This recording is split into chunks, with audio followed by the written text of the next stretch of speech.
So guys, guys, ako ipakita nyo guys kining tanom na to nga pinya bitaw guys. Nakita na to guys, natay gamay pinyahan dire guys. Pangkonsumo lang gud guys kay usa punis paborito nako guys pa. So makalipay gyud guys, makalingaw gyud guys. Pag nakita niyo guys kanang sa unahan bitaw guys, ato pa gamay Mo na siya mga atong mga pinya da sa ubos guys. Napay gamay des ubos nga nay bunga guys. Dara So medyo makawalas kakapoy bitaw guys kung magtan-aw ta sa atong mga tanom guys nga namunga na guys.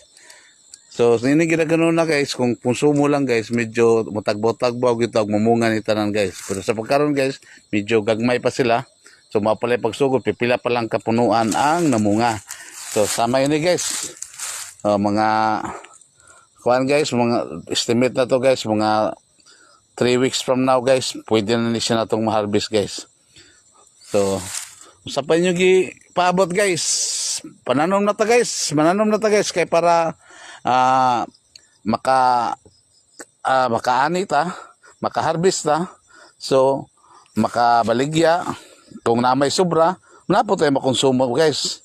So, di na kailangan mo palitan mo ito sa merkado guys para makapalit din yung mga prutas guys. So,